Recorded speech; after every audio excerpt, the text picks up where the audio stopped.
It's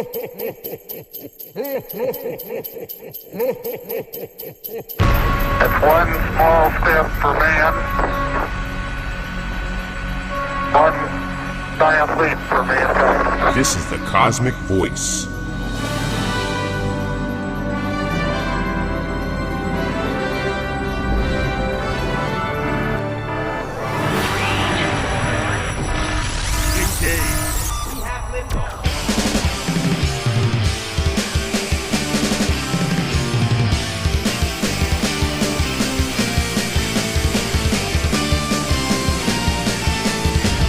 Cosmic Voice. Music, talk, and nothing but business with your hosts, Chris Natalini and Mick Michaels.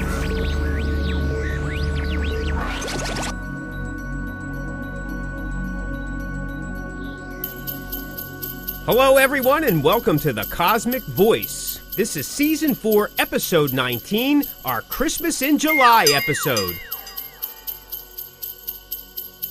I am here with my co-host, Chris Natalini. Merry Christmas in July, sir. And I am Mick Michaels. Welcome back, everybody, to a jingle jangle here midsummer. Chris, happy holidays to you, buddy. Happy holidays. Happy holidays to you, brother. I know you're excited. I am excited. Hallmark's got something going on all month, and even some brand new ones, especially for Christmas in July. Can you hear it? Listen.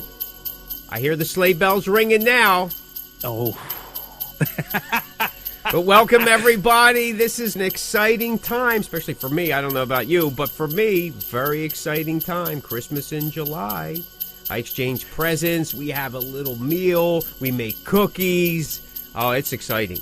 It's exciting. That's awesome, brother. So now let me ask you this. So the new Hallmark movies, are they made? Let's see. So they play them in July. Now those movies that play in July, are they supposed to be taking place in December? Yeah, they have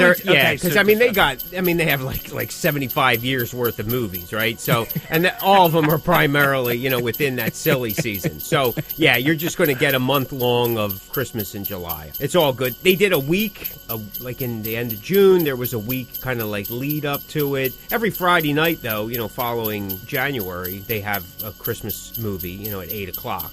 It's such a big deal really, the amount of money that they make. They got their own Hallmark wines, and, everybody forgets that Hallmark was a card company. Yeah. And, now they're a TV cable or whatever you call it now. I don't know. Is cable streaming. still? Yeah, I guess streaming, right? Mogul, yeah. Yeah, I guess. I don't know if people still use cable. Is that word even? I don't. Besides the physical cable that actually attaches to your house somewhere. Exactly. In a lot of the new neighborhoods, you don't even see wires. It's all underground, baby. It's all underground. Honestly, that's so Santa doesn't get caught on the wires and telephone poles and all that kind of telephone poles. What's that? They still exist in places. They do. They exist in the same places that Trump flags still exist. I get it. Yeah, hello. Hey-oh! Uh-oh, little political here in the Christmas season. See, I'm goofy. I'm goofy because I'm so excited. I'm choking you. I'm choking you. You are. I know. That was good. I didn't expect that. So these Lifetime movies, are the actors and actresses, are there big names that you're excited to see, or are they just normal? No. Listen, again, if you're a Hallmark fan, they're big names in the Hallmark industry, right? Some of these people have moved through. They were either TV actors or sitcom actors at one time. You'll get some other people like, Danny Glover's been in a couple. Christopher Lloyd's done some. You'll get some of those, Dolly Parton.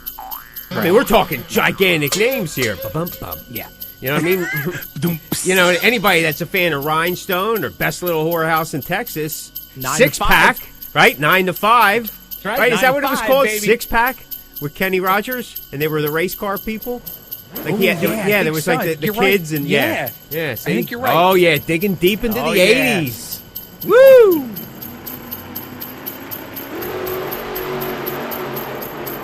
But yeah, you know what I mean.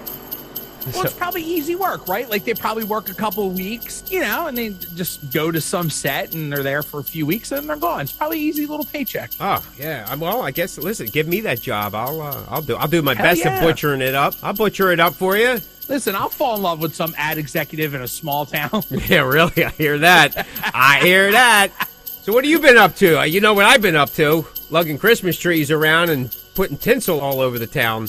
Well, I have also been getting ready for Christmas in July because I know this is a big time for you. So, just getting out my my Christmas candles and, some Christmas decorations and, want the house to smell like holly and, pine trees. And so we're good, man. We're good. We're getting ready. Ready. Nice.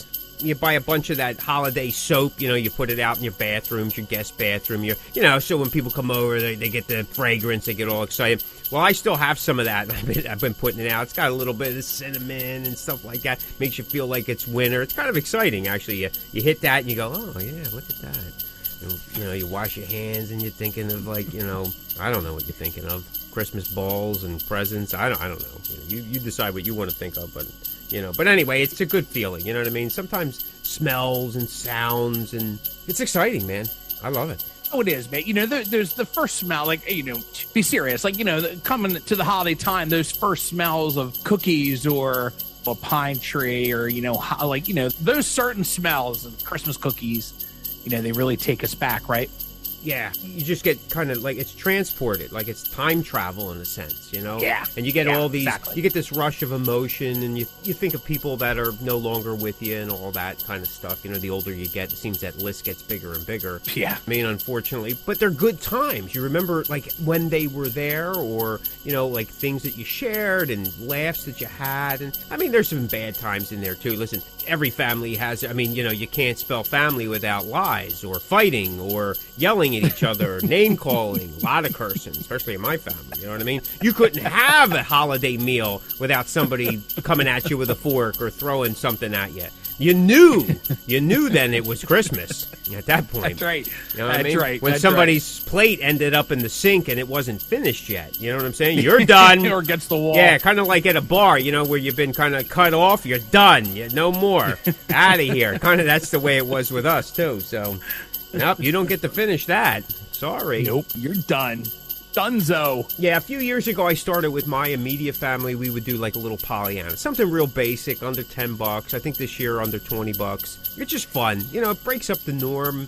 And as the family's starting to grow, my immediate family's starting to grow a little bit with, my kids now being adults and having significant others and stuff. So they've been kind of brought into the fold. It's kind of cool in that regard. I think at first some of the people look at us as wait a minute, Are you people all right? That's something they learn about them. It's not on the first few dates you go, oh yeah, by the way, my family celebrates Christmas in July, and that's usually a red flag to run. But it's kind of but we get the little ham and and do something. It's kind of neat. I don't know. I think it's kind of neat. It breaks up the. Listen, I know it was. Christmas in July was developed as a marketing ploy to break up the year for people, right? It gave a reason for stores to do sales and run special things and sometimes gear up early shopping, right? To kind of promote the economy, so to speak. Or promote more or less stuffing someone else's pockets. I get it, Yeah. But if looked at it in a different way, it does help break up the year. It gives you something fun to do. And what's, who's it hurting, really? I mean, again, you're kind of... Nobody. Yeah, you're not really hurting anybody. So I don't really think it's a big deal in sense of somebody saying, oh, wow, you're kind of nutty. But you got people that, again, being from the Philadelphia area with the Mummers, I mean, the day after the Mummers Parade, they're already starting for the next year. So it's they spend, every day following nights and, whatever, gearing up for it. So it's become, for my family, for my immediate family, it's become more of a tradition of just hey, this is kind of fun. It's just kind of, sure. Yeah. We don't have to go all out and go nuts, because sometimes the holidays can get stressful when you're trying to, sure. I got to get these cookies done, and, I got to get my house done, and my porch is off, and there's painting still to be done. You know what I'm talking about. You know that story. Oh, I do. More than you know. You know what I mean? Because, there's a lot of obligation, responsibility. You got to put on a good show for everybody, and you want to make it perfect, right? You're trying to make it perfect so everybody has a good time. Of course. And, of course, the people that are trying to do that are so stressed out that they get so drunk that they say bad things to everybody, and then it's not good for anybody at that point. You know how that goes. So... It's Russ the Boss. Take it down. This is Stephen Pearson from Rat, the Rat Bastard. You're listening to the Cosmick Voice. I know, everyone, this is supposed to be a music business show, but hey, we're getting there. We are getting there. That's right. But before we get to the topic, Chris has secured one of the best interviews I think anybody could ever have, and I'm so excited about it. He worked hard to get this. He worked very hard, right? Chris will be interviewing on this show right now, tonight, as you listen in this podcast. On your phone, on your laptop, on your computer, on Facebook, wherever you're listening, Chris will be interviewing the man himself, good old Kris Kringle, St. Nick, Santa Claus, while he's down at the Jersey Shore. I think he's in Wildwood for this conversation. I think. But, I mean, listen, I'm excited. I'm going to sit back. I'm going to listen a little bit. I may have some questions because I get a little tongue-tied around my heroes. I mean, again, if you've ever heard my story about my run-in with Paul Stanley, it was I couldn't even get the camera to hold still. It's like blurry. And I got 2 shots with Paul looking at me as I'm snapping, saying, "Security, get this guy." Because I had this deranged look, and I'm like, I just kind of like I am right now. I couldn't get it out. I was just at the bat, and I couldn't press. I couldn't focus to save my rear. You think that the phone would do it itself. Nah. Well, you can't. When your hand's shaking, how can you do it? So it's just like one of those things. It was pretty bad. And I think from that point forward, he made sure he didn't get near me at all. And I was kind of bummed out because I had my opportunity, and I blew it. I do remember, when I talked to KK Downing was another one of my heroes. I think I stuttered through the first 5 questions.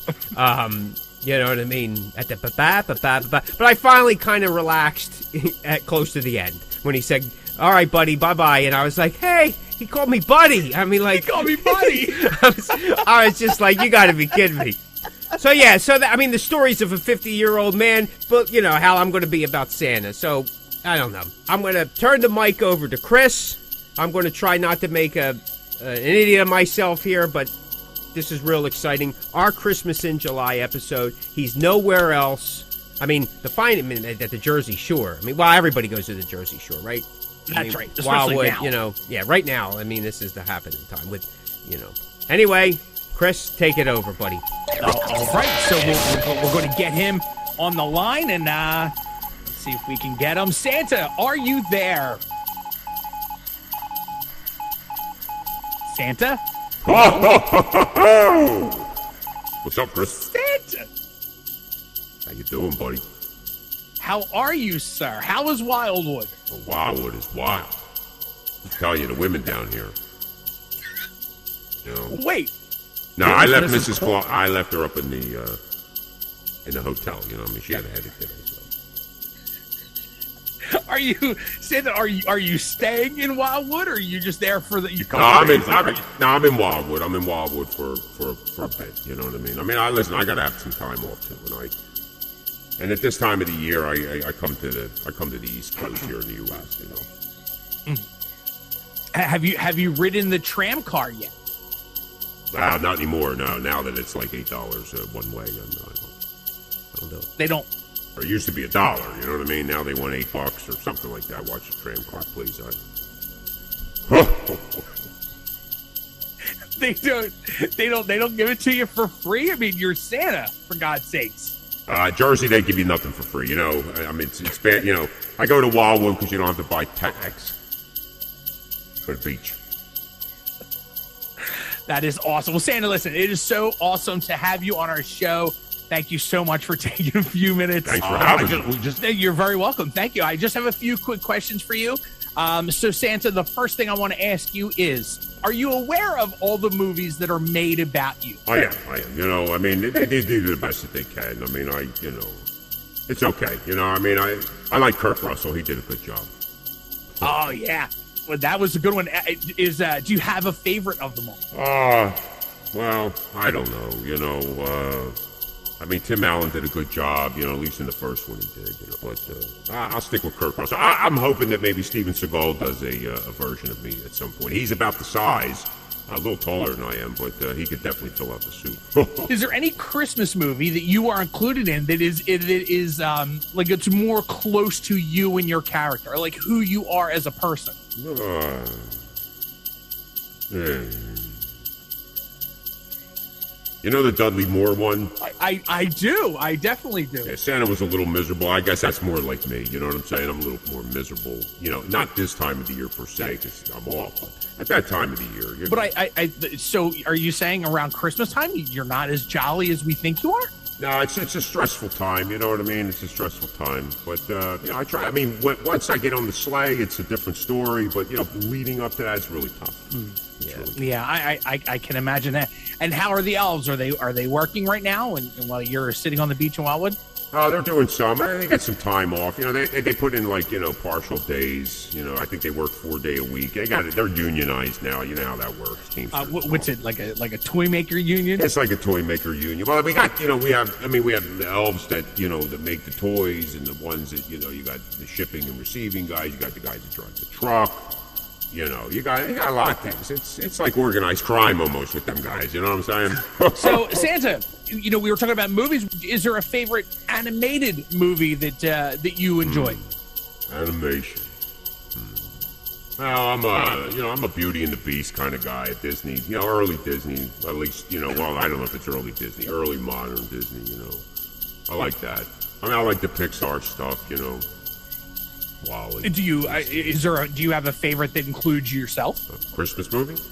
Yes. Like, is there an animated movie? Because we were talking earlier about real action, real life. Is there any animated movies that you enjoy about Christmas and yourself? Prep and Landing. You have The Grinch. Well, I like Year Without a Santa Claus. That's a real good. Okay. You know, that's a good one.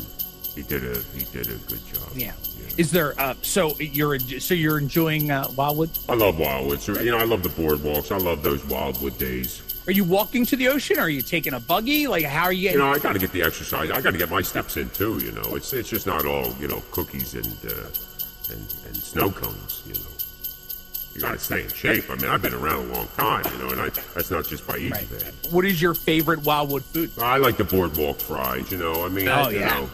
Max Pizza's okay, I guess. There's, you know, Sorrento's 4. I like that one. I probably like that pizza the best. You know, way on the other end. You know, North Wildwood area. Do you get vinegar on your boardwalk fries? A little bit. On the side. Yeah. Oh, on the side. Yeah.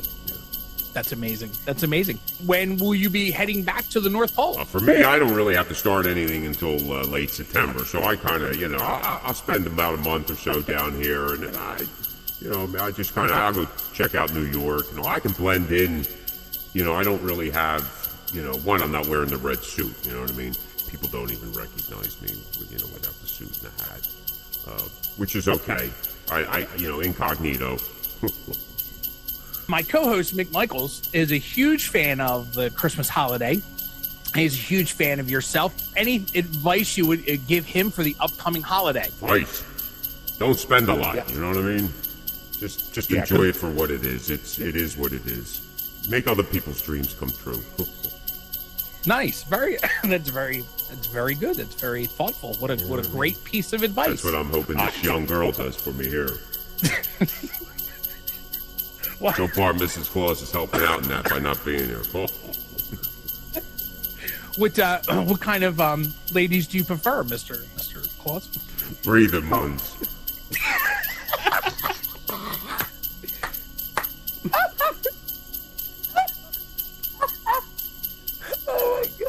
Yeah, ones that are at least breathing. Oh, is that right? When you're on the beach in Wildwood looking at all the young ladies, you don't have a type, right? You just like all the ladies. You got it.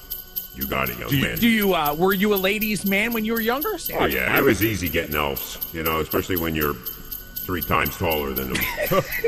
You don't really have to try. You know what I'm saying? So yes, I'm aware. So Santa, you know, Mick and I, we do a music podcast. You know, we talk about we try to talk about the insides of the music business from the things we've learned and the things we've done, trying to teach other people or at least give advice or opinions, just so people maybe don't feel alone. Like sometimes, you know, when you're in this business, you feel like you're the only one that's going through it. So Mick and I try to show you that, you know, you're not the only one going through it, and we try to offer advice and give our opinions. What are you listening to nowadays, music-wise? A lot of Elvis. Yeah? About Elvis. Yeah, I did on the Sirius XM channel. You know, I enjoy Elvis. He's a good guy. Oh, nice. So you like the classics? Yeah, I'm a classic guy. You know, a little Sinatra. You know, I play guitar. You know, a little bit. I play a little bit guitar. Oh, you do? Really? Yeah. I started on the saxophone. You know, I mean, again, that's if you Kurt Russell got that right. You know what I mean? Oh. Okay. All right. That's. Was there anything else he got right in that movie? Because it really was a great movie. He's got good hair. I gotta say, I got good hair. Well, yes, he does have good hair, and you do have good hair. You look fantastic. Thank you. Well, you gotta look good when you're on the beach. You know what I mean? Well, that's very true. You do have that summer hot bod now. I try to. Yeah, you look good. So, is there any Christmas songs that you really don't like? Anything from Taylor Swift. You know, it's terrible. How about Mariah Carey? I don't really have a problem with her. You know, I mean, she is a little bit of a loony bin, but she sings pretty good. I'm all right with it. Yeah. So I think that there's a lawsuit now that she may have stolen some of them songs from somebody else. Yeah, that's what I hear. That's what I hear. I mean, if it's true, she'll be on the naughty list. You know. Yeah. That was my next question. I was going to ask you if she'd be on the naughty list if it is true. She would be. Unfortunately. Santa, so I want to ask you, because this is a music podcast and we try to do like a lot of stuff on the inside that isn't really well known. So your naughty and nice list, is there is it straight up, or do you put people that you aren't crazy like? Okay, so let's say you don't like Taylor's because you say you don't like her Christmas song. So do you put her on the naughty list just because you're not a fan?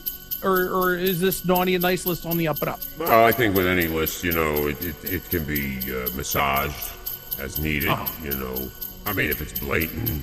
And, I mean, Taylor Swift, I mean, give and take. I mean, she shouldn't be held liable because she can't sing. But, I mean, she does good things. Listen, just try to be nice, help people out. You'll stay on the nice list. Yeah. But nothing's permanent, right? Like life. No, yeah, that is true. Glad that you and Miss Claus and the elves made it through COVID. I'm super excited about that. Thank you for... Oh, yeah, it lives up in the North Pole. Nothing like that lives up in the North Pole. Too cold, right? Yeah, it kills everything. That's why I'm here. I only spend a couple months up there, and then I'm out of there, you know what I mean? Yeah, and I guess with it being so cold, you don't have to worry about bringing any COVID back, so that's a good thing. That's right. Yeah. Well, that's awesome. Well, listen, Mr. Claus, thank you so much. That is our time. Mick and I really appreciate you hanging out with us tonight for our Christmas in July episode. And it was a super awesome pleasure to speak to you, sir. I hope to see you Christmas night. Well, if you do see me, you ain't getting anything. So go to sleep. Thank you so much, Santa. You have a great vacation. You are listening to The Cosmic Voice with your hosts, Chris Natalini and Mick Michaels. Amazing. Man, Chris did a great job, man, talking to Santa. I was just so nervous. Unbelievable.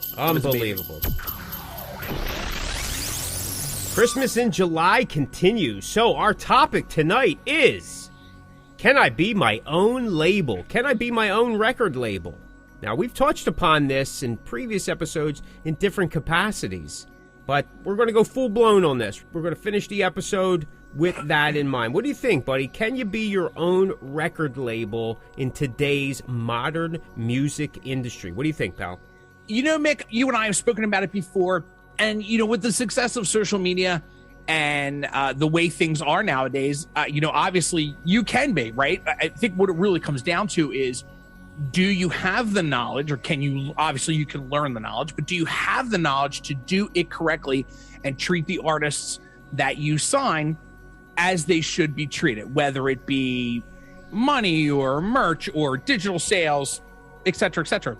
I will say this. I'm going to bring this up because this was a perfect opportunity to bring it up. So a friend of mine had posted something on his social media, and he posted something on his Instagram story that was taken down. And the reason it was taken down because of the song that was included in the story. The funny part about that was it was his own band. Oh. So my buddy, he posted, just to give you in case I didn't make sense. So my buddy posted an Instagram story, used music for a story, but it was his own band, and Instagram took it down because they claimed that it, copyright infringement or something like that. Copyright infringement, which is crazy because it's his stuff. So and he's on a label, which leads me to think that, and I'm not sure of the label he's on. I don't think it's American. I think it's like, because of the kind of music he is, it's very underground. So I think it's like one of those little labels from overseas.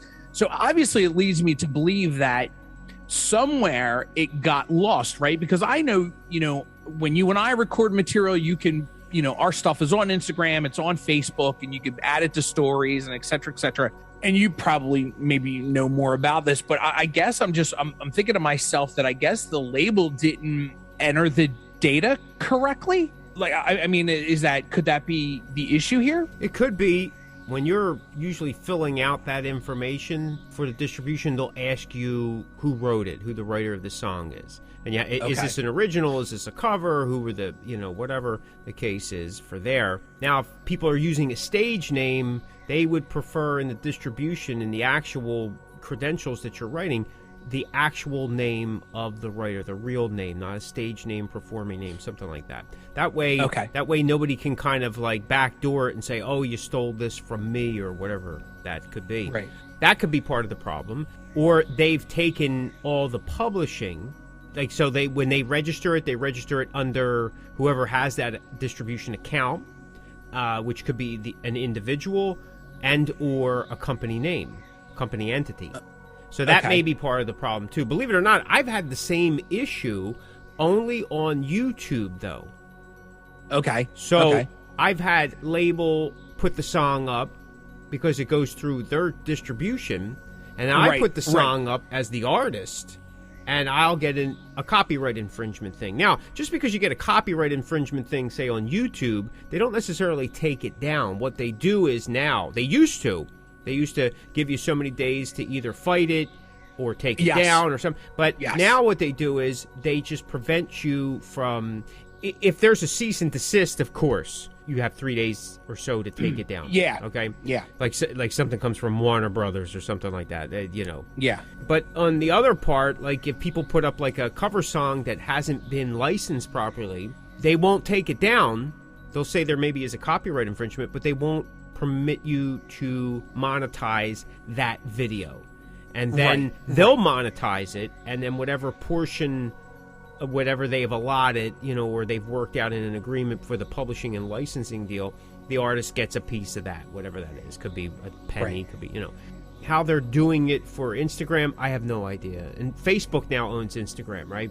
Or Meta, or whatever it's called now. Yes, I believe that to be true, yeah. So I'm not exactly sure how that works, because you can use, like you were saying, like, you add something to your story or reel or something, you can put in, but then again, there's a ton of songs, not just your own, that can be put in there. So I think if it's available to the public, then you can use them songs. How it is on Instagram, I don't know. I really don't know. I've never had that issue. But that would come from the label, correct? Again, if the label didn't have it set up properly. I know, again, with the problem that I had with YouTube, I had to contact my label. They were supposed to contact the distributor and have something worked out. To be honest with you, it never really did work out to see that copyright infringement tag being taken down, but I'm not really that concerned about it in that regard. Back when our album came out, I had done an interview with a friend of mine on her podcast, and she was putting a clip of one of our singles at the end of the show. She put it out on YouTube, and it got flagged. And because of that, it was copyright infringement. So she had to, I don't remember how it played out, but she came to me and was like, hey, is there a way we could talk to the label? And I emailed the label, and the label was like, really? Like, that's crazy. And then he did something. He emailed something back, and then it cleared through YouTube. And I think what that was, I have no idea. I think that a lot of them, because my label said the same thing. Oh, yeah, that doesn't make sense. You should be able to do whatever you want. So I think it's something that's probably in the standard setup, but most people don't read anything, and they're not aware of. So I guess there's that, and if you make contact, it can be fixed, but, that depends on that. So my point of bringing that up was, if you're going to become your own label, which you can if you put the work into it, make sure all your I's are dotted and your T's are crossed, because in the situations that Mick and I just gave in the examples, what's happening is the music's not getting out there. And, even just being in someone's Instagram or Facebook story or whatever for that 30 seconds or 20 seconds, whatever it is, like that's 20 seconds that people may not hear your music. So make sure that if you're going to do this, if you're going to take on this massive thing, you know, to make sure that everything is lined up, because you know, there could have been someone that was going to listen to my interview or whatever Mick's thing was on YouTube, and my buddy's music would never be heard, right? And that could lead to no sales because you didn't hear that music. So to answer the question, yeah, I do. I know we've said it before. You can. It's just, you know, it is a lot of work, and you have to make sure that you do everything the right way and fair. You know, I think that's a huge thing too. And if you do things fairly and you give yourself a good reputation, because I'm involved with a few different labels that may not be the biggest labels, but the reputation, it means more to me than the size of what they have, and that really to me means a lot. I think the new industry, or what's been available or made available to the artist and band, has created the opportunity that in essence you can be your own label. Now it depends on how you're looking at that and what you really want to call it. You may not want to be a label in the most traditional sense, but you're releasing your own material and you're doing all the legwork and you reap all the reward, however many pennies that is. But the point is it's all you. So you can decide, well, I want it on these platforms and not these platforms, or I want it on everything, or, you know, you know, now if you look at all these different distribution platforms and packages that you can get from different people, different organizations rather, online. You get, say, like a standard package. Now, sometimes those packages are constantly added to as new negotiations. Some things are taken away, things are added, whatever. But then there's that next tier that you'd have to pay extra, right? Because they have to pay extra. So if you want it on this and you want it on this and this and this, you have to pay a little extra each month or per year or whatever your packages is. And again, like we talked about, like I think even in season 1, labels buy packages so they can release so many artists a year. So, you know, did they want 5 artists a year? Did they want 10 artists a year? And this is sometimes why if you're working with a label and they have such a tight or limited release schedule, because they can only release so many artists or singles or songs or albums per year, and then it starts all over again for the next year. But then at the same time, they got to keep the previous year still in rotation, right? So they have to keep adding, you know, so it's a little different like that. Once you stop paying, that music gets taken down. That's kind of the point. So today, like, you know, again, you get a lot of this. There's a lot of this all over. There's all these little labels, boutique labels, specialty labels, niche labels, whatever you want to call it, when really it's just people, individuals, just trying to do what the big guys once did, but in a much smaller capacity, because they, again, the unlimited funds aren't there. Most of those artists that they have on the label aren't bringing in large sums of money, both by music sales, by touring, by merch. They're hitting it every way they can. Sometimes the labels put up for the merch and this and that, and, you know, to try to recoup some of the money. But going back to, you have to make that decision as an artist or band. Well, do I want to be a label in the traditional sense, or am I just looking for a way to get my music out there and do that? The answer is yes, you can. And like you said, there's a lot more work involved. Like you have to do the promo and the press and the marketing, the advertising. You have to do the artwork. You got to get it out there. Sometimes you got to negotiate things. You have to set up interviews and, you know, whatever, time on shows, or, you know, maybe that means adding to everything else that you're doing already. And today's music industry, and we've talked about this since the very first show, the artist today wears many hats if they choose to. If they don't choose to, a lot's not getting done. If you're waiting around for someone else to do it, it's not going to happen. If you're not paying somebody else to do it, it's definitely not going to happen if you're just waiting around, right? You know what I'm talking about. Right. So it's almost a catch-22. It's a rock and a hard place, right? I want to be a musician. I get my material together. I'm ready to release it. Then what do? If I wait around for someone to do it, the music grows cold. Yeah. Right? If I take it upon myself, well, now it costs me. And that's kind of the gray area that a lot of artists and bands don't consider when they make this decision. The thing is in the old days, you signed over to a label, they pretty much owned you, and they got 50% or more of publishing if they didn't get 100% if you're a brand new band. They got rights to everything, control, and a lot of times at the end of the day, the artist didn't get anything. Yeah. Once the Rolling Stones figured that out, they created their own record label. Yeah. So they could, get more control. More and more artists have done that over the years because they're trying to keep more of a percentage, right? Yeah. But when you have the numbers, when you have the backing for someone to do, and you get used to that, it's a tough pill to swallow when you realize, hey, you know what? If I'm my own label, that means I am 100% responsible for it. Everything. If it lives, dies, breathes, goes cold, goes sour, that means financially the burden's on me. Yeah. Yep. And as you and I had talked, and just most recently off the air, like, my thinking has always been, at the end of the day, it's the whole responsibility falls on me or my band or whatever project I'm in, because you can't count on anybody. And if you're taking on project, it's not like somebody green-lit my project. My project is something that I took upon myself, and the goal then is once I get it all going and whatever, then I figure out how I'm going to work this out. How am I going to finance it? I've come to the realization, well, it's going to be on me. Well, then I try to get creative on how I can make this work. That's when the wheeling and dealing. That's what a good record exec kind of does. They make things happen. Yep. Right? Yep.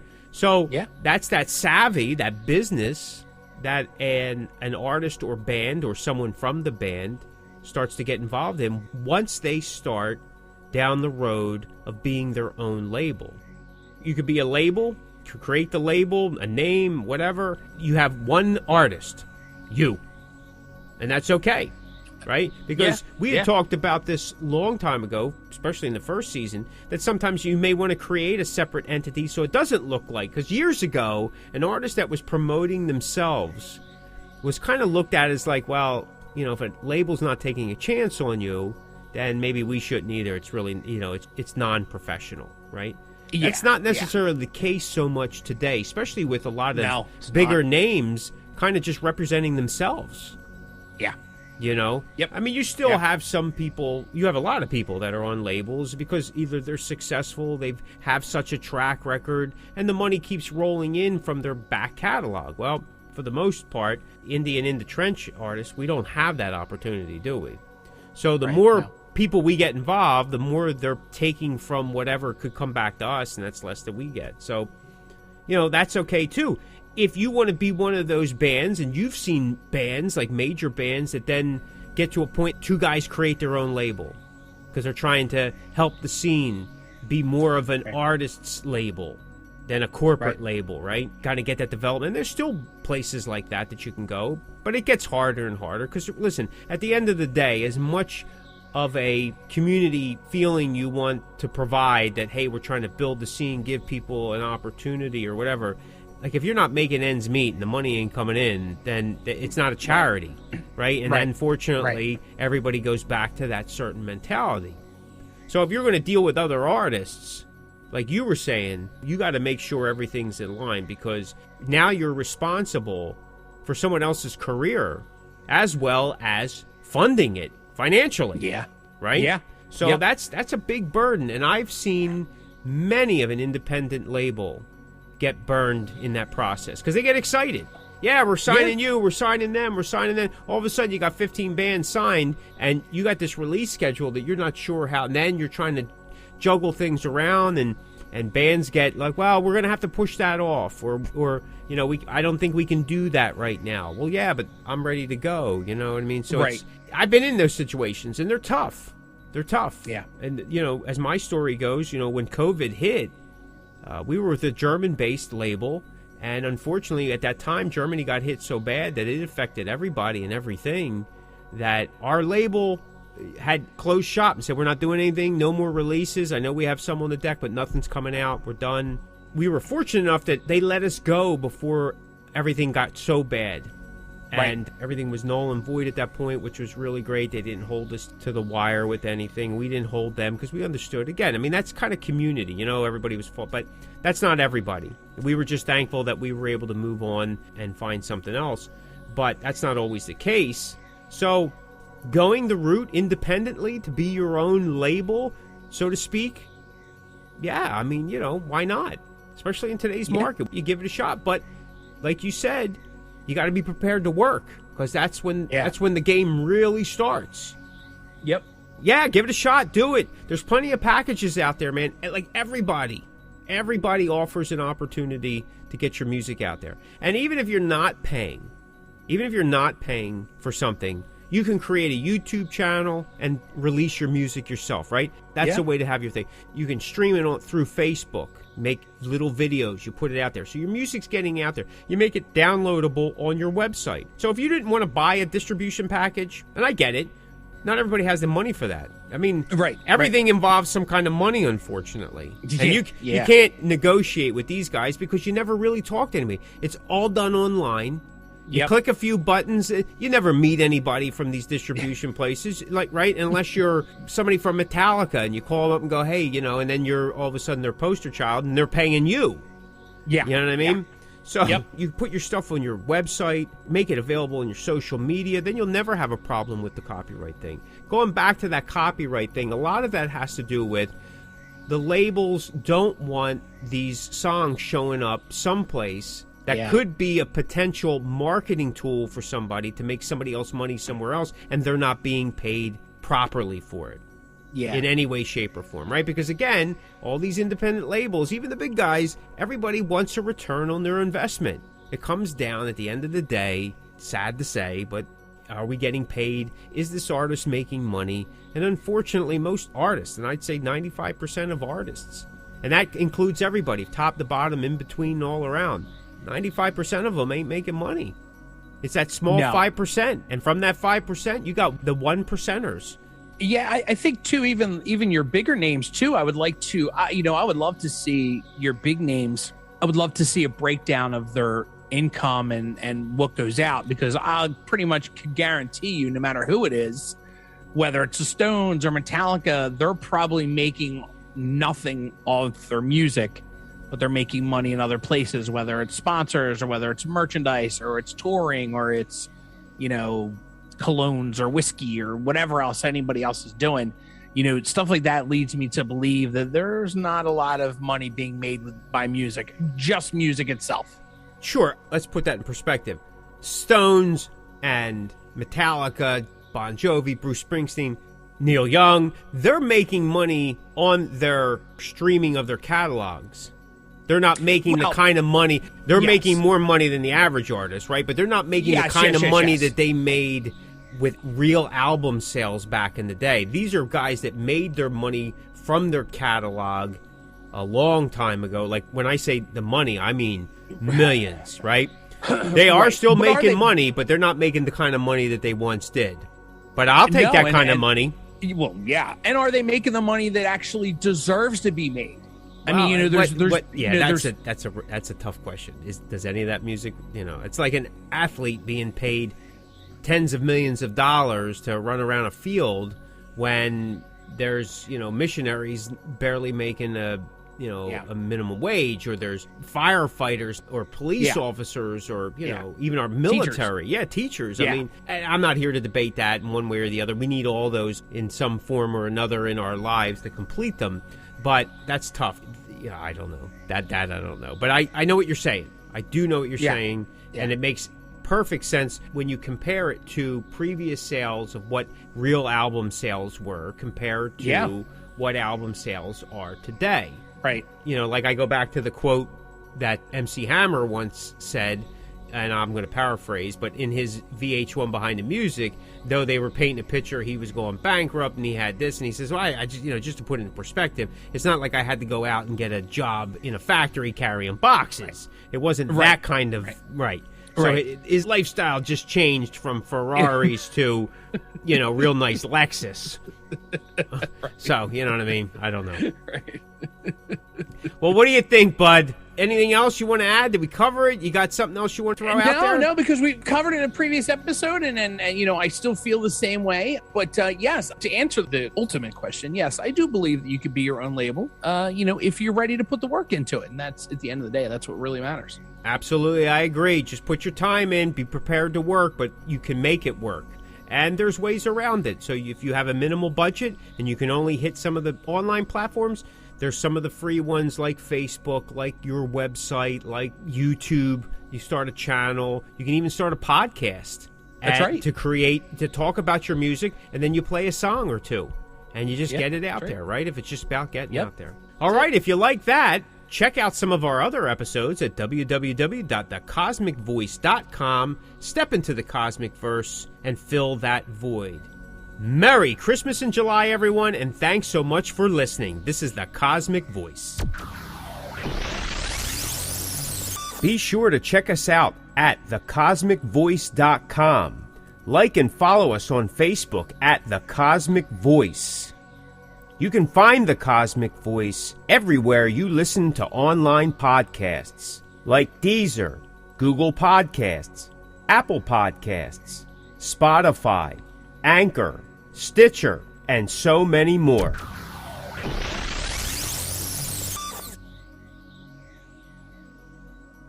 Mick and I would like to say thank you very much for tuning in, and we will see you next week. You're listening to The Cosmic Voice. Music, talk, and nothing but business.